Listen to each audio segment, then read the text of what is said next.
నీ రాహుల్ గాంధీ అనేట ఆయన మీ నాయకుడు అశోక్ నగర్కి వచ్చిండు. మొదటి సంవత్సరంలో 2 లక్షల ఉద్యోగాలు ఇస్తా అని చెప్పి తెలుగులో ట్వీట్లు పెట్టిండు, నమ్మబలికిండు, తెలంగాణ యువతను మోసం చేసిండు. నీ ప్రభుత్వం వచ్చినాక నువ్వు ఇప్పటిదాకా ఇచ్చింది సంవత్సరంలో 12,000 చిల్లర ఉద్యోగాలు మాత్రమే. ఇంకా 1,87,000 ఉద్యోగాలు నీ ప్రభుత్వం బాకీ ఉంది తెలంగాణ యువతకు. అందుకే నేను అనేది రేవంత్ రెడ్డి నిన్ను వదిలిపెట్టం. నువ్వెన్ని తప్పుడు కూతలు కూసినా నిన్ను వదిలిపెట్టే సమస్య లేదు. ఉద్యోగాలు ఇచ్చింది కేసీఆర్, అవి నీ ఖాతాలో వేసుకునే ప్రయత్నం చేస్తూ ఉన్నావు. రుణమాఫీ బోగస్ అని తేలిపోయింది. రైతులు ఏ ఊరికి పోయినా తిరుగుతా ఉన్నారు, కాలేదు. 2 లక్షల లోపు కూడా కాలేదు. నాకు పొద్దున్నే నరేందర్ రెడ్డి అని రిటైర్డ్ టీచర్ పెద్ద మెసేజ్ పంపిండు, సార్ నాది కానే కాలేదు, ఇది నా ఫోన్ నెంబర్, ఇది నా అకౌంట్ నెంబర్, జర మాట్లాడండి అసెంబ్లీలో అని పొద్దున్నే మెసేజ్ పంపిండు. ఒకటి కాదు, నీకు చేతనైతే దమ్ముంటే ఊరూరు అడుగు తెప్పించుకో వివరాలు. ఎక్కడ కూడా రుణమాఫీ పాక్షికంగా అయింది తప్ప పూర్తిగా కానే కాలే. 49,500 కోట్ల కాడ మొదలైంది కథ. ఇవాళ నువ్వు 20,000 కోట్లతో ముగించినా అని చెప్తున్నావు. ఆ 20,000 కూడా పడలే, 20,000 కోట్లు కూడా పడలే. నీ బట్టి విక్రమార్క నీ ఫైనాన్స్ మినిస్టర్ చెప్తున్న ప్రకారమే 11-12,000 కోట్లు దాటలే. ఇది వాస్తవం. రేవంత్ రెడ్డి తెలుసుకో. అందరిని ప్రజలను రైతులను పిచ్చోళ్ళని చేసినట్టు మాట్లాడు బంద్ చేయి. డబ్బు సంచులతో దొరికిన దొంగనే కదా దొంగ అని అరిచినట్టు ఇవాళ మళ్ళీ ఇష్టం వచ్చినట్టు మాట్లాడుతూ ఉన్నాడు. ఒకవైపు విజయోత్సవాలట. ఎందుకు విజయోత్సవాలు? రైతుల ఆత్మహత్యలు పెరిగినందుక, ఆగిపోయిన నేత కార్మికుల ఆత్మహత్యలు తిరిగి ప్రారంభమైనందుక, లేదా 48 మంది గురుకులాల్లో చచ్చిపోయే పరిస్థితులు కల్పించినందుక, లేదా 50 మంది పైచిలకు ఆటో డ్రైవర్లు ఆత్మహత్యలు చేసుకునే పరిస్థితిని వారికి తీసుకొచ్చినందుక, ఇచ్చిన మాట తప్పినందుక, లేదా మొత్తం రాష్ట్రాన్ని అతలాకుతలం చేసినందుక, దేనికి? అందుకే మేము అనేది తెలంగాణలో మళ్ళీ ప్రభుత్వ హత్యలు ప్రారంభమైనాయి. ప్రభుత్వ హత్యలు అంటున్నా నేను. నీ మాట నేనే వాడుతున్నా, నువ్వే అను గతంలో. ఉద్దేశపూర్వక క్రిమినల్ నెగ్లిజెన్స్ వల్ల ఎవరు మరణించినా అది ప్రభుత్వ హత్యనే అని ఆనాడు ప్రతిపక్షంలో ఉండి మీరే చెప్పిండ్రు.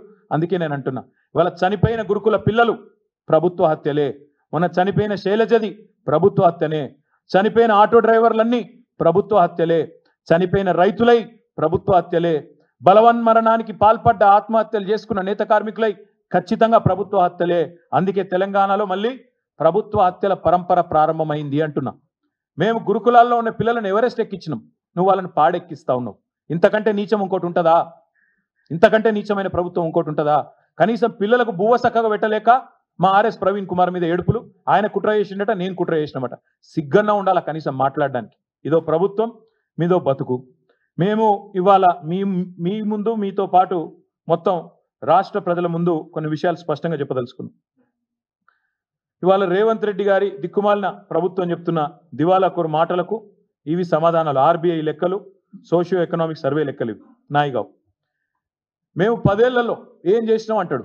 తెలంగాణ 10 ఏళ్లలో కేసీఆర్ ఏం చేసిండు? ఈ సన్నాసి మాటలు మాట్లాడేది. మేము దివ్యమైన తెలంగాణగా మేము మార్చినాం, లెక్కలతో సహా నేను చెప్తా. 10 ఏళ్ల ప్రస్థానంలో స్వరాష్ట్రంగా మారడమే కాదు, అసలు వీళ్ళకు పరిపాలన వస్తుందా, తెలంగాణలోకి అంత సీనుందా అని మాట్లాడిన వాళ్ళందరూ నోర్లు ముయించే విధంగా ప్రగతి శిఖరాలను అందుకున్నది తెలంగాణ కేసీఆర్ గారి నాయకత్వంలో. విఫల రాష్ట్రం అవుతుందని చెప్పి పిల్లి శాపాలు పెట్టిన సన్నాసుల నోర్లు ముయించే విధంగా అద్భుత విజయ తీరాలను చేరుకున్నది Telangana. Most successful state in ఇండియాగా ఆనాడు తీర్చిదిద్దింది కేసీఆర్ గారి నాయకత్వం. ఈ రోజు కూడా కాకపోతే నీకు అది ఇముడతలేదు. కేసీఆర్కి మంచి పేరు వస్తే, తెలంగాణకు మంచి పేరు వస్తే, తెలంగాణకు మంచి పేరు వచ్చినా కేసీఆర్కే వస్తుందని చెప్పి ఇవాళ ఇప్పటికి కూడా అదే తప్పుడు కూతలు కూస్తూ ఉన్నాం. కేవలం మీ పరిపాలన యొక్క వైఫల్యాలను, మీ చాతగాంతనాన్ని కప్పిపుచ్చుకోవడానికే చిల్లర మాటలు. నేను 3 విషయాలు మీ ముందు చెప్తా ఉన్నా. Socio economic survey, reserve bank of India లెక్కలు, ఇతర ఆర్థిక అభివృద్ధి సూచికలు. ముందుగా డెవలప్మెంట్ ఎక్స్పెండిచర్, ఇది నా లెక్క కాదు, సోషియో ఎకనామిక్ సర్వే చెప్పింది, తెలంగాణ ప్రభుత్వమే ప్రచురించిన లెక్క, పోయిన సంవత్సరం ప్రచురించిన లెక్క. దీని ప్రకారం డెవలప్మెంట్ ఎక్స్పెండిచర్ అంటే అభివృద్ధి పనుల మీద పెట్టే వ్యయం రూపాయి ఉంటే ఎంత? తెలంగాణలో మేము చేసిన మొత్తం నికర ఖర్చులో 10 ఏళ్లలో అభివృద్ధి కోసం పెట్టిన ఖర్చు 74%, 74% is development expenditure. This is the highest in the country for any state. ఇది మూర్ఖులకు, ఇక్కడ ఉండే సన్నాసులకు, కాంగ్రెస్ సన్నాసులకు తెలియకపోతే మేము చేయగలిగింది చదువుకోవాలి. మా లెక్క కాదు, సోషియో ఎకనామిక్ సర్వే లెక్క. ఇది చదువుకోండి, కాపీ లేదంటే నేను పంపిస్తా. 100 రూపాయలు ఖర్చు పెడితే 74 రూపాయలు డెవలప్మెంట్ మీద ఖర్చు పెడితే దాన్ని తప్పులు మాట్లాడితే ఏమనాలి మిమ్మల్ని నేను? అదేవిధంగా committed expenditure as percentage of revenue receipts, అంటే రాష్ట్రానికి వచ్చే ఆదాయంలో ఉద్యోగుల జీతభత్యాలు, అప్పులు, పెన్షన్లు ఇవన్నీ తీసేస్తే ఎంత మిగులుతుంది అని చెప్పే లెక్క. అగో దాని ప్రకారం తెలంగాణకు వచ్చిన ప్రతి రూపాయి ఆదాయంలో జీతాలకు, భత్యాలకు, పెన్షన్లకు, వడ్డీలకు పోయేది కేవలం 47 పైసలు. మిగతా 53 పైసలు బ్రహ్మాండంగా మీకు అభివృద్ధి కోసం అందుబాటులో ఉంది.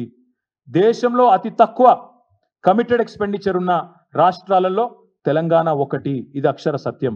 ఇది not my report, socio economic survey. 47 పైసలు పోతే ఇంకా 53 పైసలు మిగులుతాయి కదా, అందుబాటులో ఉన్నాయి కదా, చేతనైతే ఖర్చు పెట్టచ్చు కదా. ఆ తెలివి లేదు. నోరు బారేసుకోవడం, పనికి మళ్ళీ కారు కూతలు కోయడం, ఇంకా మళ్ళీ మీదికెళ్ళి చిల్లర మాటలు. మాకు ఉన్నదంతా వడ్డీలు కడుతుంది పోతుంది, జీతాలకే పోతుంది, పెన్షన్లకే పోతుంది.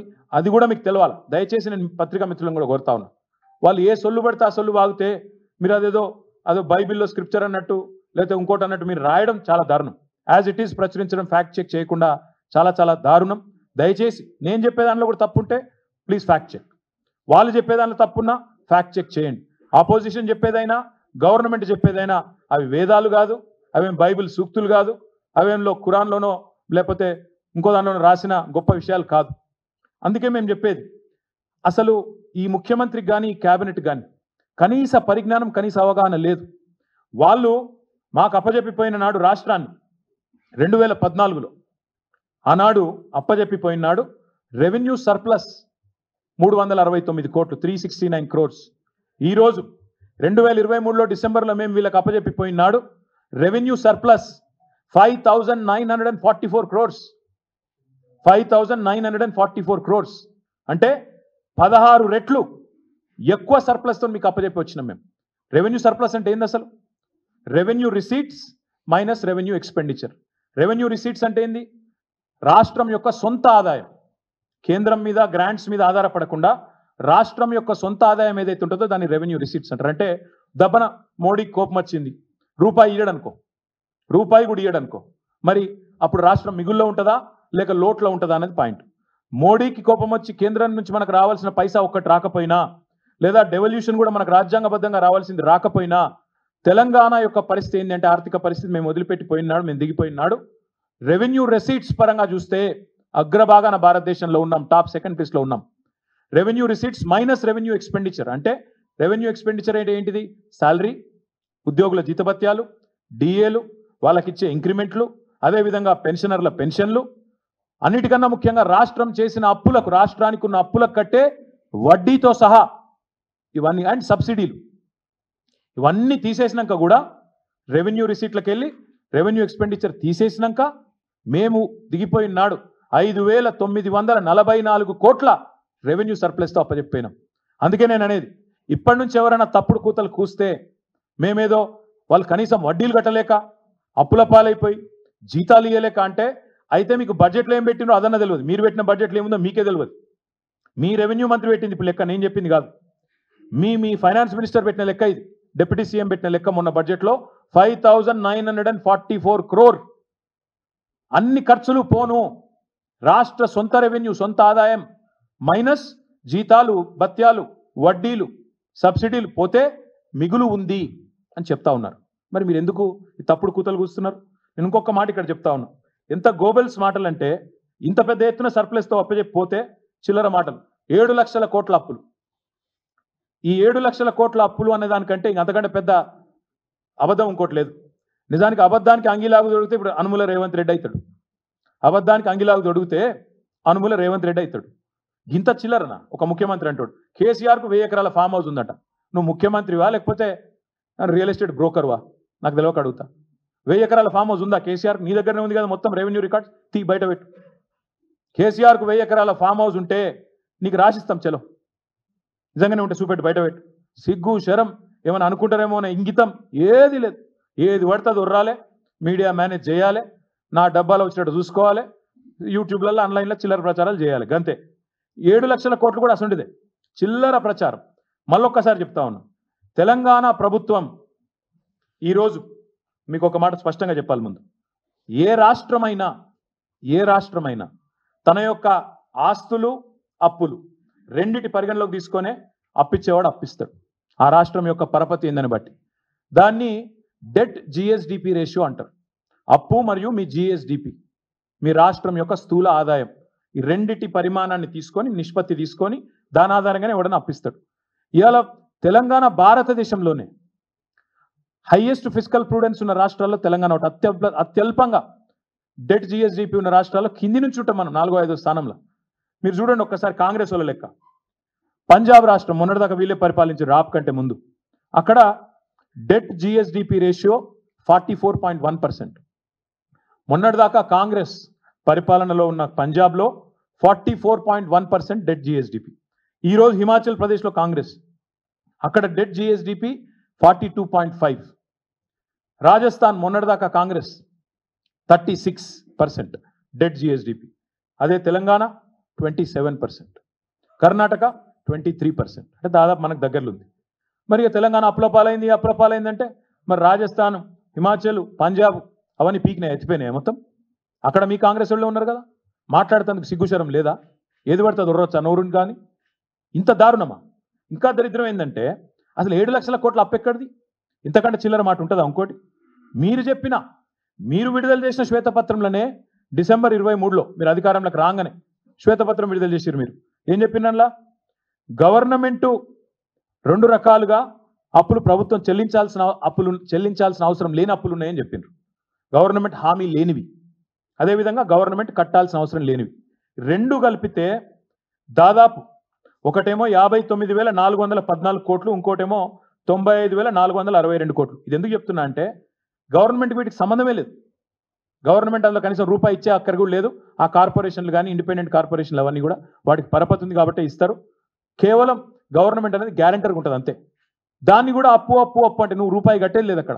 ఈ 2 కలిపితే 1,54,876 కోట్లు. నువ్వు చెప్పే 6,71,000 కోట్లు అనేది పచ్చి అబద్ధం. జోసెఫ్ గోబెల్స్ను మించిపోతున్నావు, అందుకే చెప్పేది.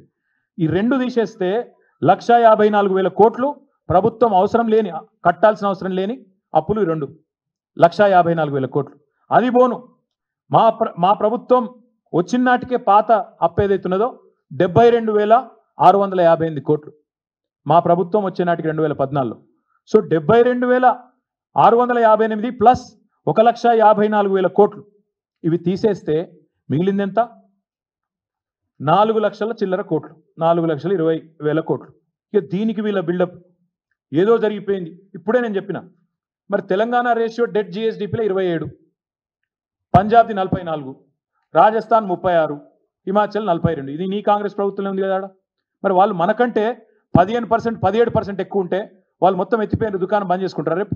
ఇంతకంటే దారుణం ఉంటుందా అబద్ధం చెప్పడంలో? దయచేసి ముఖ్యమంత్రి అనేది అప్పుల గురించి కాదు, నీ తప్పుల గురించి ఇలా ప్రజల్లో చర్చ జరగాల్సిన అవసరం ఉంది. అప్పుల గురించి తప్పుడు కూతలు కూయడం మానేయి. అయినా నేను అడుగుతున్న ఈ ముఖ్యమంత్రిని,